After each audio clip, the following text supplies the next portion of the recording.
Hello, everybody. Welcome to this edition of Coffee Time with Byron. I am your host, Byron. This is episode number 62.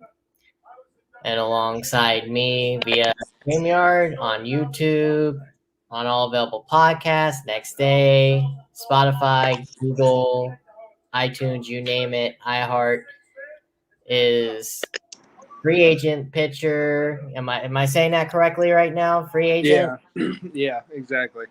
Jamie Schultz. How are you tonight?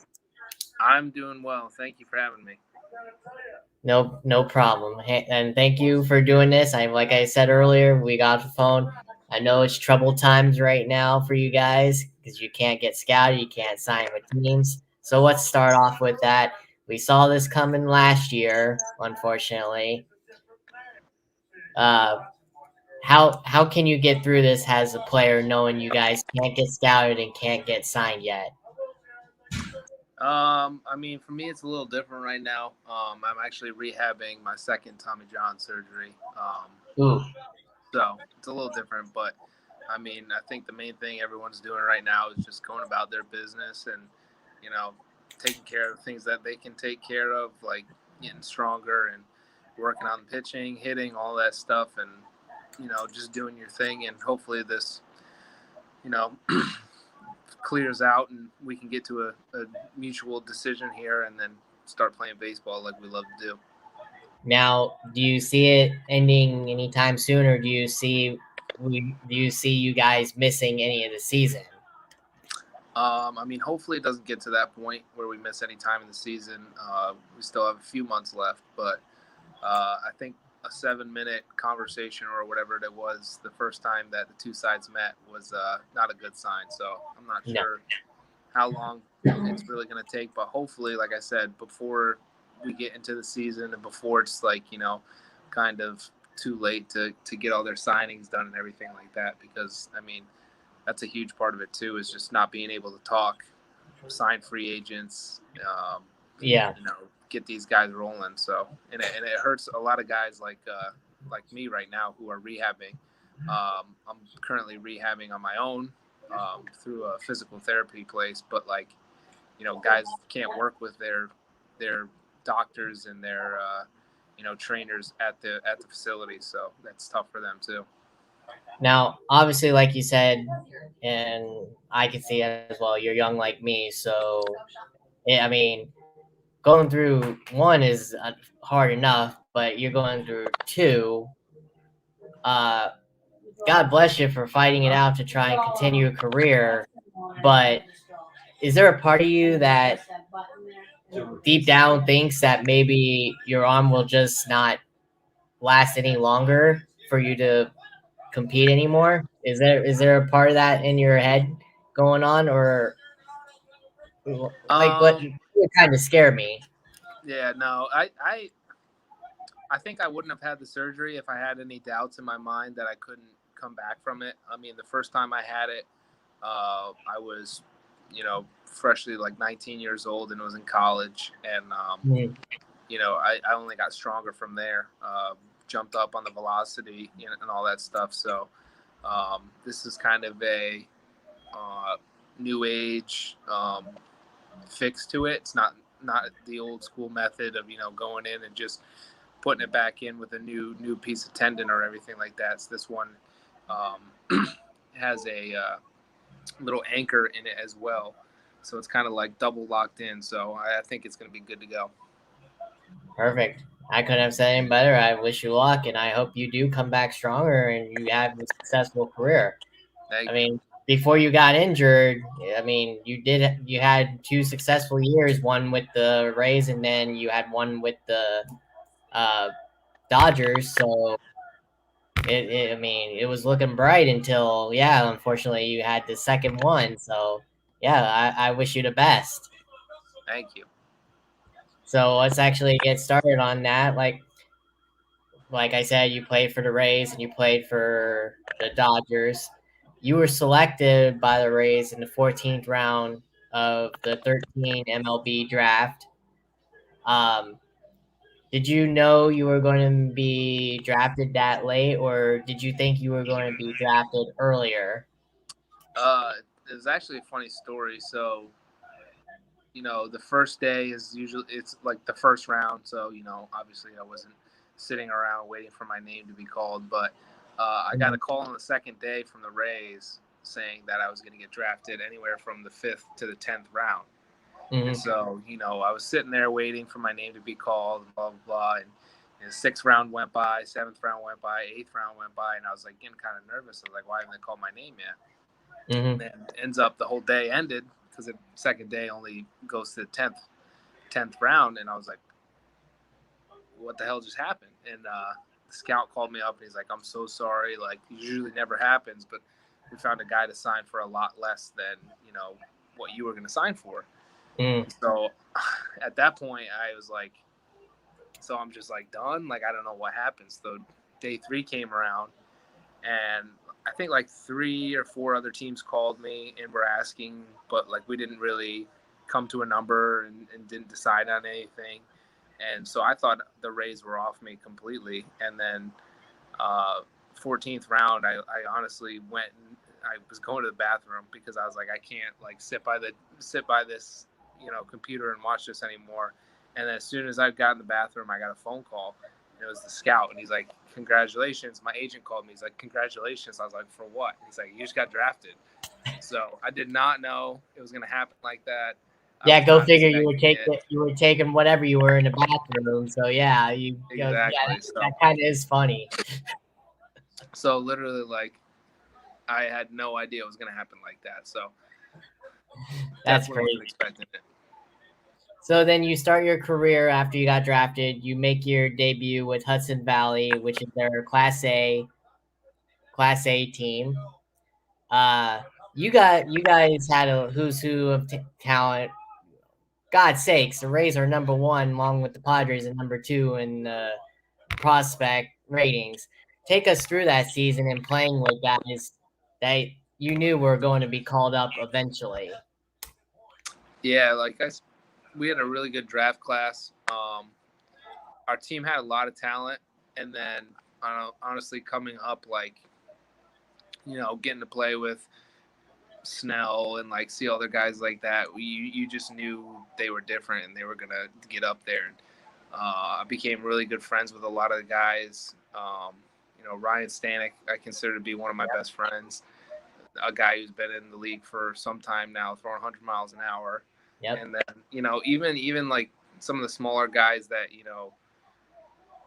you were like, these are good ball players, but like they worked their butt off and they worked their ass off and still like, got up and made their debuts and stuff. And it's like being in an organization like the Rays, it was really great because they focus so much on player development. And I made a lot of lifelong friends and got to see them succeed as well as me. So I can always be grateful for that. Now, before you went traveling up through the leagues, how many playoff games did you get to compete with? Like with those talented rosters in single A, to double A, then the triple A. I know obviously the roster, they were a playoff team, but couldn't obviously make it. But what about those other teams? Those A's, triple A. What was it like playing for those teams? Because I know those teams always competed for the playoffs, and Yeah. actually pretty far. Yeah. So my first year, we didn't make the playoffs in Hudson Valley. And then when the next year, I started off in Bowling Green, and we had a really good team there. And I got called up before playoffs, so I didn't get to make playoffs there. And then with the Stone Crabs, we missed playoffs by like 2 games, but made a huge late run. But then in Montgomery in 2015, the second half of the season, I think we only lost 1 series and ended up going to the playoffs. And then Durham, we had a little bit of a rough patch in 16, but then like 17 and 18, back-to-back AAA champions. So that was pretty special. And that was at the point where we got a lot of young guys that kind of caught up to my draft class and all the guys that we've accumulated throughout trades and stuff like that. And those teams were probably, the best teams I've ever played on. 17 and 18 in Durham was really special. Yeah, because like I say, you don't. It's not often that you get to actually play with guys throughout the whole process. Like these guys, like you said, you literally grew up with them, and they advanced with you. I mean, that's awesome. You can't. Not many people can say that. I mean, how often do you ever see that happen in baseball today? You don't see that. Yeah. And I mean, especially now after being on a few different teams and signing minor league free agent contracts, and meeting up with these guys, I go back and tell these stories about, oh yeah, I played with this guy in 13, 14, 15, 16, 17. And then Yeah. they're kind of jaw drop because they're like, you guys have been in the same teams that entire time. Because I mean, there's so many trades. There's so many times that a guy gets advanced or left in the dust. And it was really special to continue to move up because eventually we either caught up to each other or like someone else caught up to us. So it was special. Now I gotta ask you, when your major league debut with the Rays, I remember it well. But take us through that. Did you have goosebumps? And who told you were going to get the call? So we were playing in Louisville, Kentucky. It was just like a regular day game. And I remember Rick Knapp told me to come down, the pitching coach at the time for the Bulls. And he's like, Jared wants to talk to you. And I was like, this is really weird. Like, why would you just want to talk to me in the middle of the game? So all the coaches were there.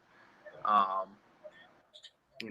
bunch of different people like Ozzie. I think Ozzie was there. Ozzie Timmons and Jared Sandberg and Rick Knapp. And they all just said, I remember Jared saying, hey, man, you need to go in and make some phone calls and pack your bags. And I was like, he's like, you got to call your wife and call your family and tell you you're going to the show. And I was like, I just started crying like right there and started hugging everyone.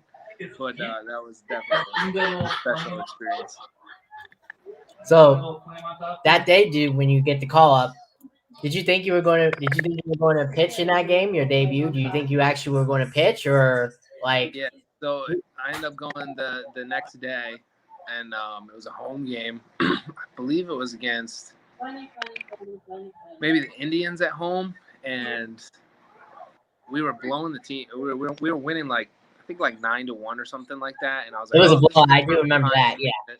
I was like, this is the perfect time for me to make a debut. And then my family was down, my wife was down, and we were just kind of like waiting for everything to happen. And then I ended up not pitching. Oh, I got it here. It was the Oakland A's.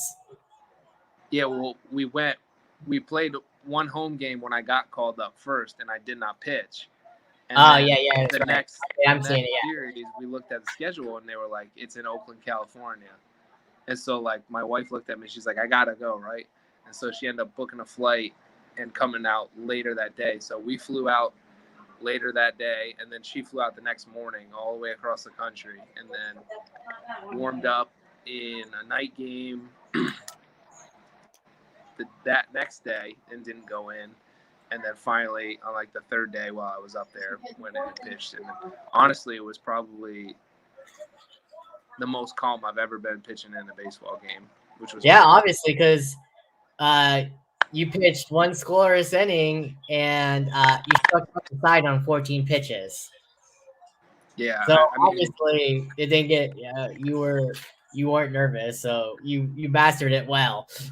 Yeah, I just remember telling myself in the bullpen, like, slow down, don't try to overdo it. And I just remember like having so much adrenaline running through my body that like I felt like I was doing nothing at all, and the ball was just jumping out of my hand. So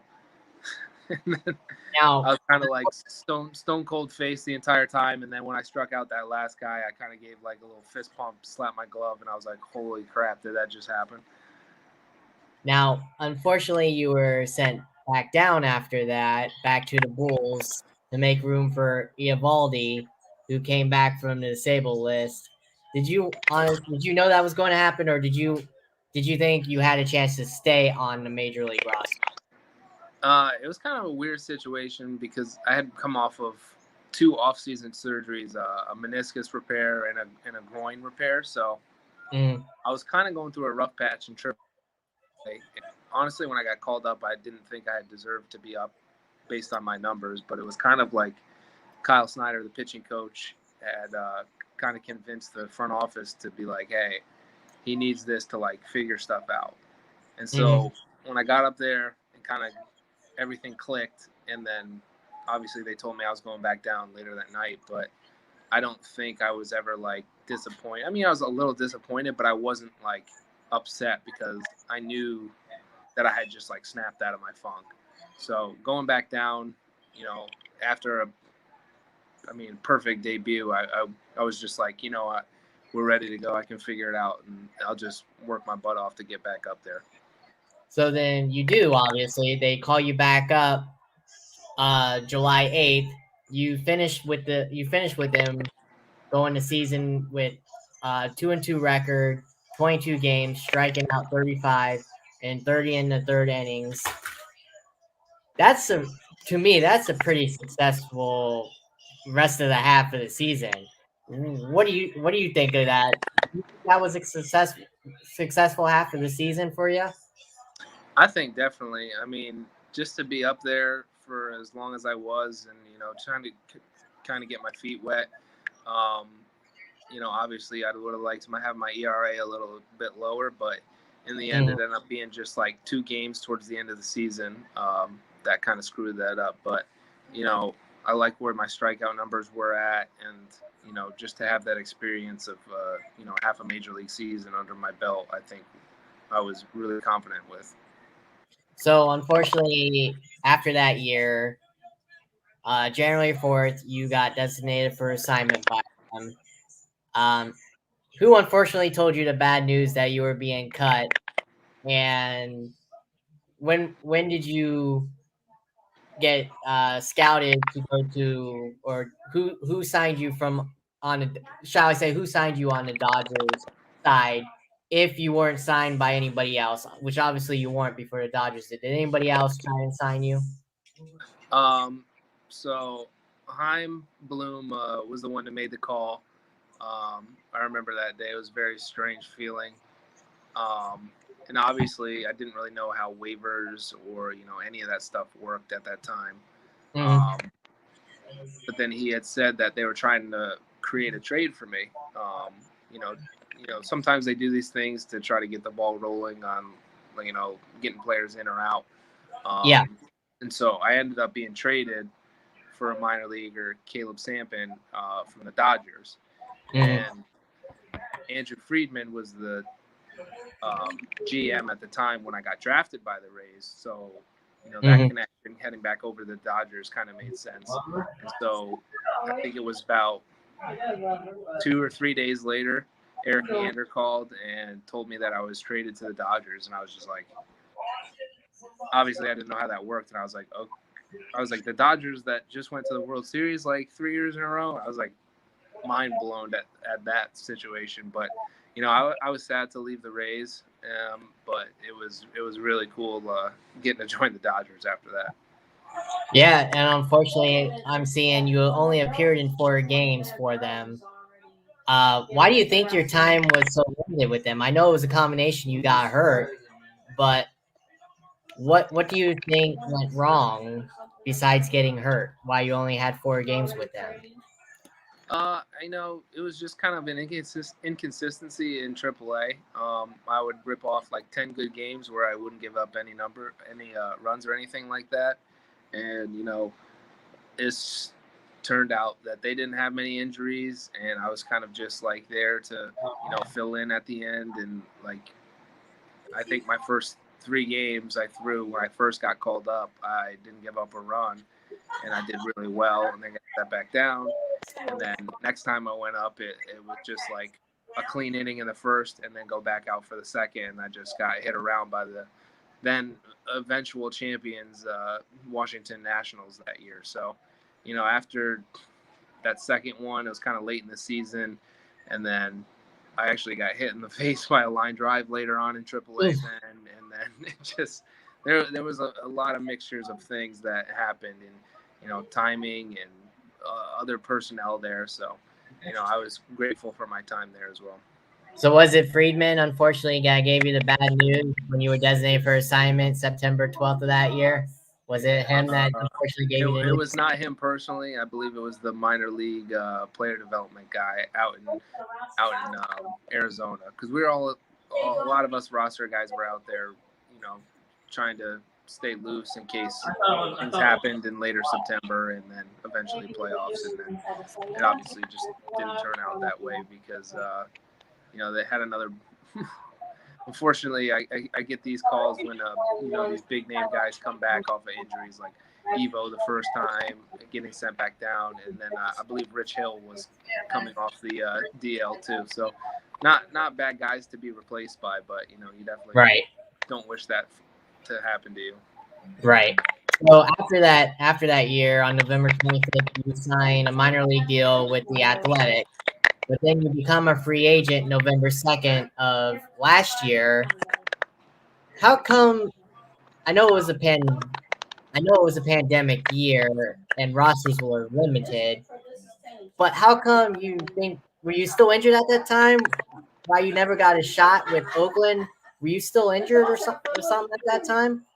No, so I was just off the roster at that time on a minor league free agent deal, like you said, and I was out with a limited number of guys out in the alt site in San Jose, and I can't name a specific reason why I never got called up, but a lot of times putting people that are off the roster onto the roster, cause a lot of transactions and issues and stuff like that. So it just wasn't a good fit for them, and I got to at least sign a deal and meet some new friends out there. And I know I didn't play any games, but I still got to go out to spring training earlier, and then eventually practice and simulate games a lot of the time. Now, take us through last year. How weird was that? I know. Obviously, you didn't make it to the big league roster, but the alternate spring training side and all of that. How difficult was it to be a player in that time, not knowing what the heck was going to happen? I mean, it was so strange because we were going through, and it kind of popped up out of nowhere, like on like everyone, but going through a normal spring training and almost being done with it, and then no one really told us what to do. So like we had guys that flew home immediately. We had guys that stuck around and were like, "Oh, this is going to be like a 1 week thing," and then we all kind of figured it out on our own. So I ended up going back home and just working out. Luckily, I had a private facility that I could do all my stuff at. So I stayed hot and still worked out and all that stuff. But like the uncertainty, the no paychecks, the no communication, it was just such a strange thing. And then finally, for us to like come to a little bit of an agreement and get this thing going, we were all pretty pumped. And then we did get to have that second summer spring training out at the big league facilities. So Yeah. Practicing on a big league field for your second spring training isn't always bad, and we got the ball rolling with that. Had a lot of fun, and then obviously the alt site was better than sitting at home not playing at all. So it was strange with the short, limited amount of people, with the protocols, the testing every day, and all this stuff going on. But in the end, it was an experience I'll never forget. Yeah, now it's the question is if you're vaccinated or not. How funny, like how times have changed since last year. It's now just a question if you're vaccinated. Yeah, it's like which brand did you get? So Yeah, so there times you have go. definitely changed. Definitely. Uh, so obviously you were a pitcher. I know you obviously had a fastball, but how many pitches were in your repertoire, and what did you use the most out of your pitches? So coming up when I was a starter in the minor leagues, I had a fastball, curveball, changeup, and slider. And I was predominantly fastball, curveball, and I would mix in the slider, and the changeup was used sparingly. And then about the time of 2017, I was converted to a reliever, and I remember throwing a changeup, and I think it was Ronald Torreyes hit like a ground ball through the four hole, and then I got out of the inning at the end of it, but Cash pulled me to the side, and he's like, "What pitch was that Torreyes hit?" And I was like, "Oh, it was a changeup." And he's like, He's like, you're a reliever now. Just put that in your back pocket for now. So then I would just fastball, curveball, and then kind of halfway through the season, I end up developing back into my slider, and then it turned into a cutter. So now I throw fastball, curveball, cutter, and I still kind of lay predominantly on the fastball, curveball. Which one do you think was more effective out of your pitches that you got the most guys out with? Well, if I look back at a lot of video, I think the fastball was probably the best one there. There's a lot of technology these days, and like with these Rapsodos and all sorts of spin rates and stuff that kind of get you to be your best version of you by telling you where to throw the ball. And being a high spin rate guy, throwing at the top of the zone with a fastball is very effective for me. So I really like to throw my fastball, and then until they prove they can kind of touch it, then I'll start throwing the curveball and cutter it late, or try to get them off of that. Now, obviously, you played in the Trop with the Rays. A lot of players and ex-players have said they hated playing in the Trop. They don't like it. They like the dome. Did you like playing in that atmosphere? I like playing in the Trop a lot. I think the majority of the people that say they don't like it are the visiting teams. So they're just not used to it, and it is a challenging environment. But I think the dimensions play fair. It's not like the ball's flying out of there. There's no wind that's going to be like, oh, when it's a night game, the ball flies to right or any of that stuff. But I will say that the dome itself is very challenging catching. Like, I've shagged BP out there, obviously, many times. When it's hit straight on, it's pretty easy to see. But when it gets in the gap, I kid you not, like, I would come sprinting in for a ball and it would be 20 feet over my head. So every Rays outfielder and all those people that make plays out there deserve more credit. You need to give Kevin Kiermaier like 17 platinum gloves. Because oh, yeah, for sure. The plays he makes are incredible, because I cannot see the ball in the gap at all. Yeah, I think a lot of people just hate it, and a lot of national people too hate it. Is because of the stupid catwalks, but there's nothing we can do about that unless we get a new stadium. Yeah, and I do hope in the long run that the Rays can figure out a new stadium, because I think the community and the players and the front office and all the fans deserve that. And I think it's going to only help baseball, and especially in this area. But it is definitely such a strange thing to have catwalk homers, catwalk balls in play, and all that stuff. But who was it? Nelson Cruz that hit one off that catwalk playoffs this past year. Oh my God! Yeah. It's exciting to watch, because you're like, how far was that ball really going to go when it hit a catwalk and came back down? Oh yeah. Is that honestly why you think we haven't had an all-star game in the Trop? Is because not only is it because of the dimensions and that it's a short little dome with catwalks. Is that why you think we haven't had an all-star game there with a home run derby, that sort of thing? Yeah, I can't say exactly why. I mean, it's got to be part of the reason. It is. I mean, personally, from living in St. Pete and commuting every day, it's very easy for me to get there. But I think a majority of the Rays fans live in Tampa. And I think the issue is just, getting across the bridge, 5 o'clock to 7 o'clock timing. Yeah. And, you don't have any time to go home. You kind of come straight from work and all this stuff.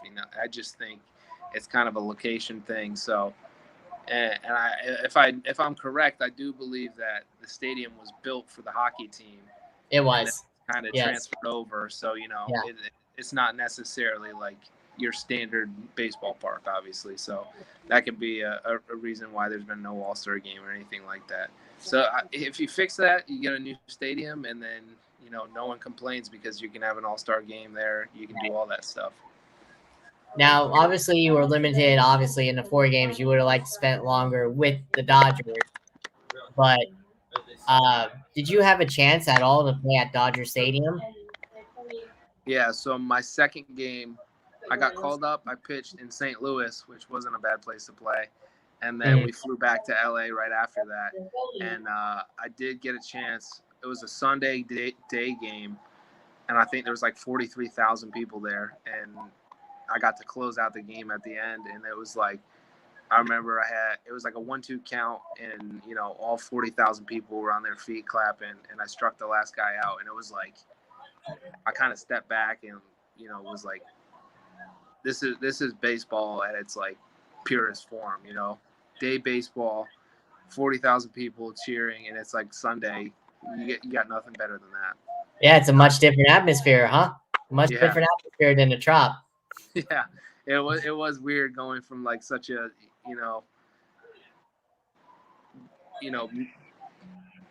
just a different baseball feel. Like I said before, it wasn't built for baseball. It's a dome. It's it is what it is. And then going into like Dodger Stadium, one of the most like famed stadiums with the craziest fans ever. So it was from like one end of the spectrum to the other real fast. So in your short time with the Rays, what coach or player taught you along the way? Because you're obviously a young player, and you still are. But who taught you through that rookie year? So definitely working with Snyder beforehand in AAA, and then having him move up to the big leagues and meet back up with him. That was great because we already had our rapport built, and we had a really special relationship, I think. And that was pretty easy to just go right up there and feel that comfort level where he can just say anything and I get it.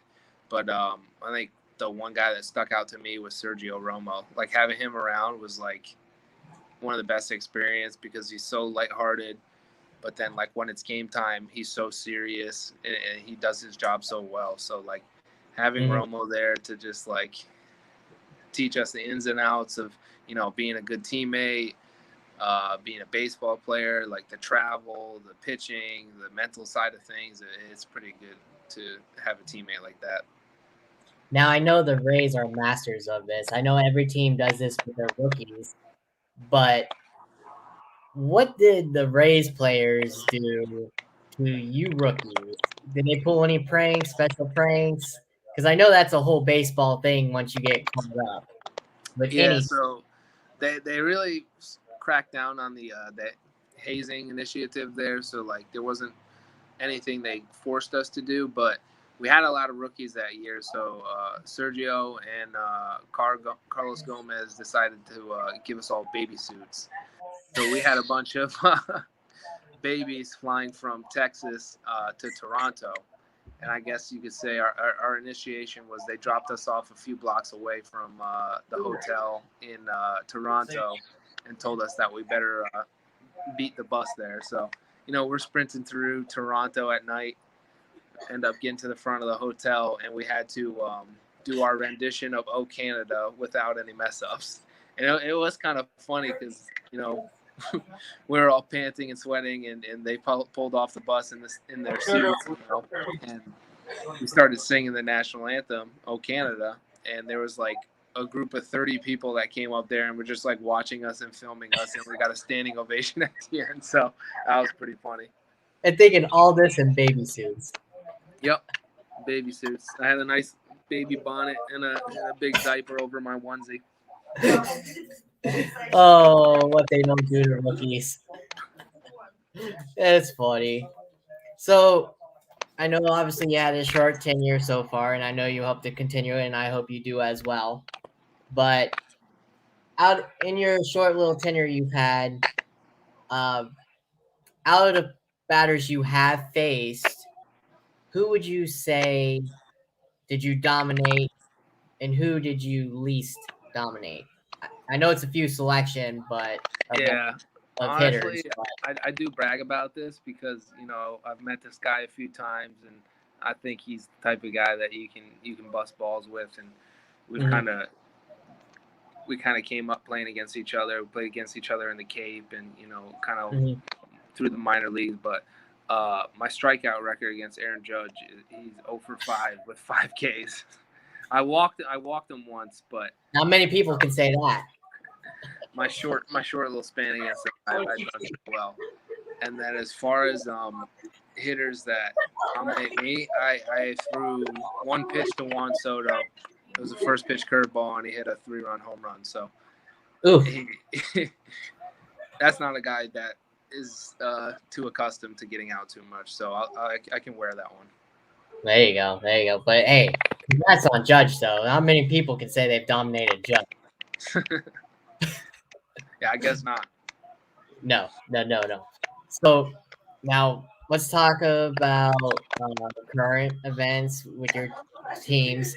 Obviously, you were with two so far, the Rays and the Dodgers. What do you think the Rays need to do to get to that plateau? Because they've been close twice, and they still are with the number one rated number one rated rosters for minors. But what do you think they need to do to just get over that hump to win the World Series? I don't ever think that there's like a specific formula or a specific move that needs to be done to do that thing. Like everyone talks about going and getting that big name guy to get you over the hump, but in the end, he can't specifically bring you to that level every time. So I think that they just need to keep doing what they're doing because, they end up finding that veteran starter that, is kind of gone through his little rough patch and then ends up turning his career around and getting right back on track. And then they have the young guy that pops up out of nowhere and kind of does his thing. Like, there's that randomness to a good quality team that goes all the way. And I think just staying the course and finding, like, eventually it's going to happen. Like you look at the Braves this year, you're like, team was below 500 before the break, and they obviously went out and made some moves, but getting those guys, you didn't sit there and say that's the key to the Braves winning the World Series. You're like, oh, that's a good pickup. So yeah. I think that they stick with their normal routine of get that veteran starter, have your young guys pull the load, and then obviously having Wander Franco as your shortstop is not going to be a bad thing for you. So, they'll have the next guy up, the next young guy to step up to the plate and do their thing. And I think the veterans that they go out will, lead them. And, it could happen any year for them. So then who do you think they replace Kiermaier with? Because he's gone. Is Kevin Kiermaier gone? Yeah, he's gone. I didn't hear that. Yeah, he's gone. Did he get traded? Yeah. 159.6 right now. Yeah. Where was it? Oh, well, then I honestly, that's he got traded to make room so they could sign Franco to that big deal. I did not know that. Yeah. So, yep. I don't know. It's definitely a tough time to replace a guy like that, especially in the clubhouse and out on the field. So, you kind of stumped me with that question. I don't know. It's tough, isn't it?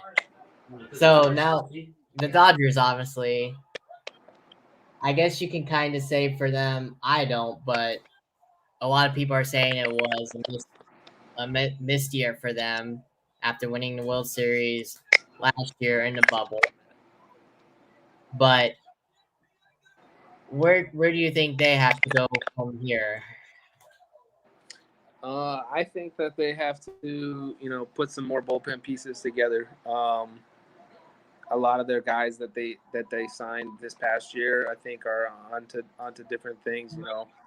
Being in that spotlight and performing well opens up a lot of eyes and can get a lot of people wanting you for different reasons out there. So, those guys kind of have to be replaced. But I think Belly will bounce back. You can't keep a guy like that down too much, and he's too good to slump for that long.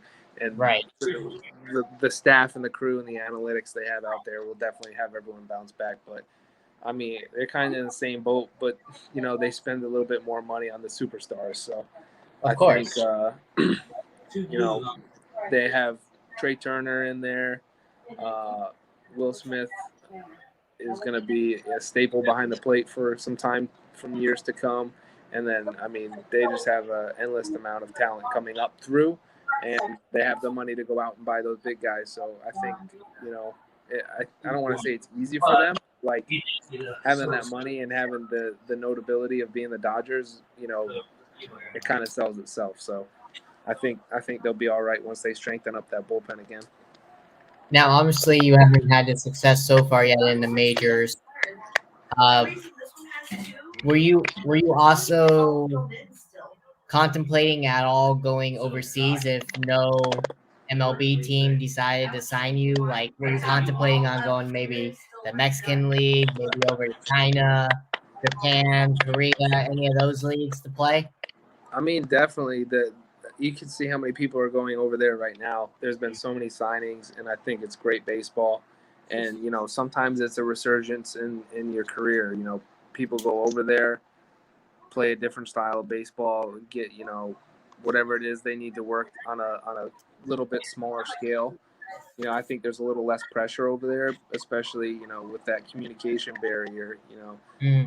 If I were to go to Korea, obviously I don't speak Korean. It's kind of like I feel like it's a little less pressure than having the press and the news and all these fans constantly at your neck and telling you to do a little bit better. But I think it's an amazing sport, and I think I would honestly play it anywhere if I got the chance. So it's definitely something I've contemplated before, and if the offer was there, I definitely would do that.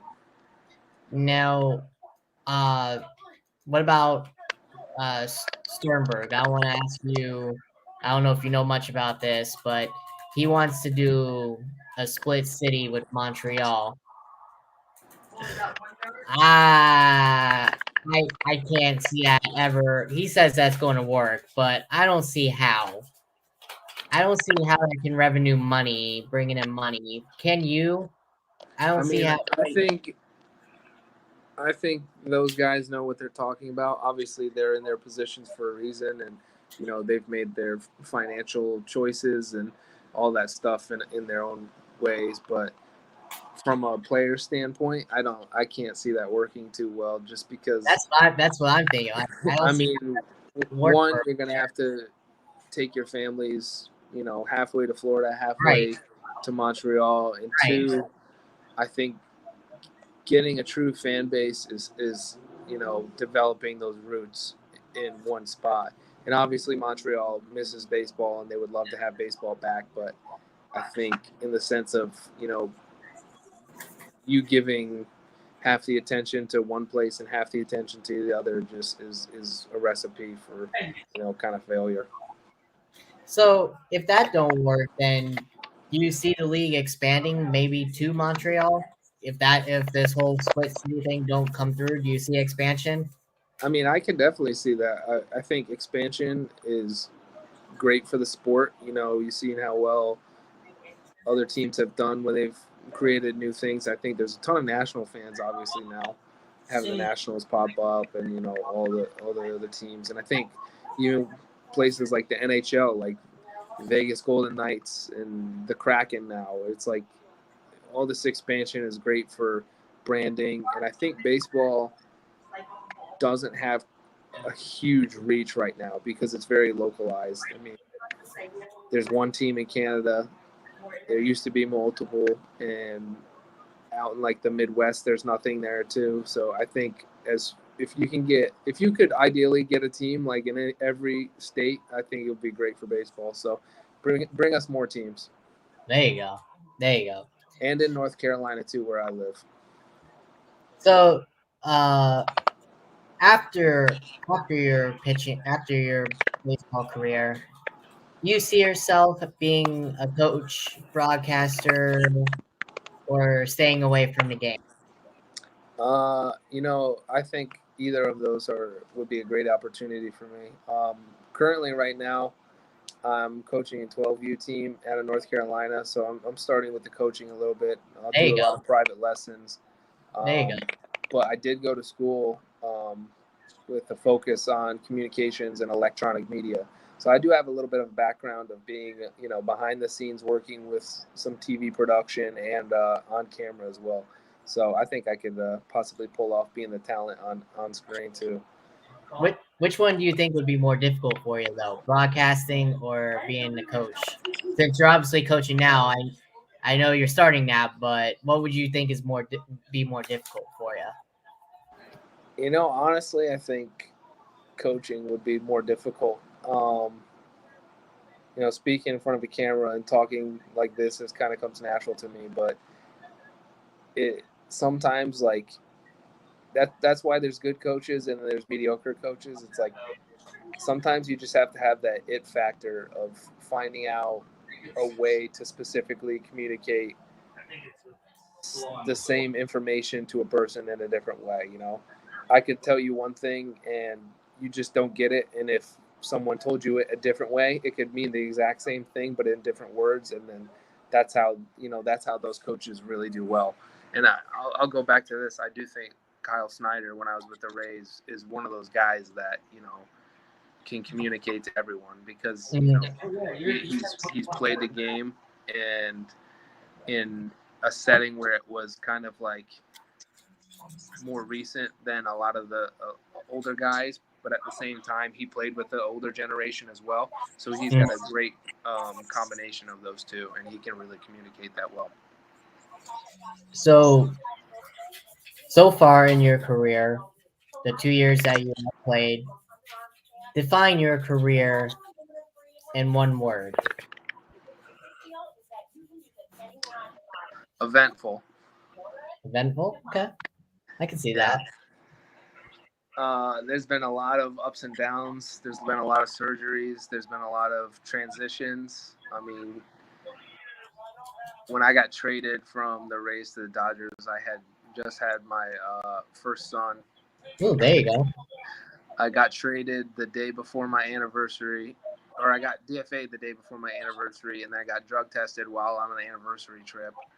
And then basically we packed up our house and put all our stuff in storage and went to the West Coast for the first time in our lives with, just bags for the seasons. And then, obviously everyone that plays in this plays now has been through this little COVID thing, which obviously not too many people can say they've played the game like that. And then, thankfully I've been able to play for nine seasons, including the minor leagues right now. So it's definitely been eventful.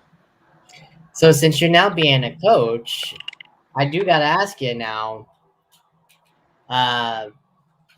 for the kids growing up that want to be a pitcher, what do you tell them, and how would you coach them? Because it's a whole different ball game nowadays than it was in the old school days of when we were growing up in the 80s and 90s.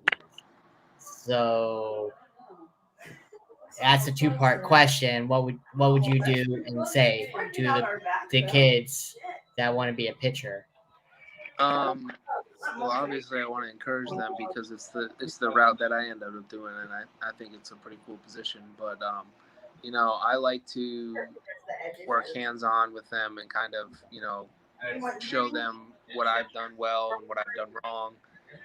I use myself as an example quite a bit, but I try to connect with the kids,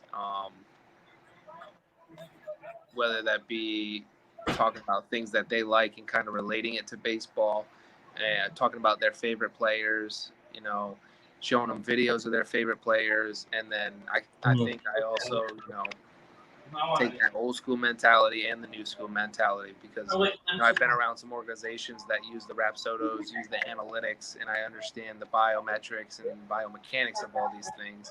But at the same time, sometimes you just have to do what feels right in your body versus what's mechanically right and what's going to generate the most power. So I kind of like to blend all that stuff together and help them out. And in the end, if they're not having fun, then I say, we don't have to do this, because baseball, especially at the level that I'm working with kids, is all about fun. So I know the obvious question is you don't care, but I still want to ask it anyway. I know we're under strike, obviously, and you can't sign or do anything. When this does all clear up, is there a specific team that you really would want to play for?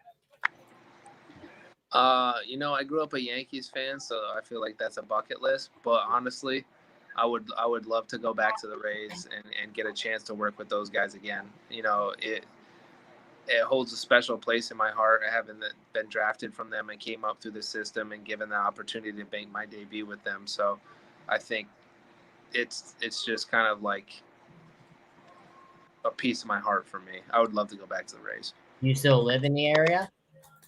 I'm actually down in Florida right now, visiting some family, but I live in North Carolina. And so I literally live like 15 minutes from the Durham Bulls Stadium. So, Florida's a lot easier of a trip than all the way out to Seattle and Oakland, where I was these past 2 years. For sure. So the last question I'm going to ask you now is, define what your career ultimately will be in the end.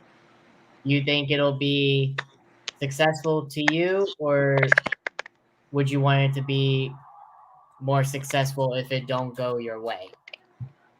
I think in the end, I'll always be grateful for the time I had, even if it came short like right now and it just ended. But I think I do still have more in the tank and more to this story because, I'm 30 years old and, a lot of people think that's old to baseball right now. But from the way I feel, my body still has a lot to give and I still love the game. And I want my kids to grow up around it.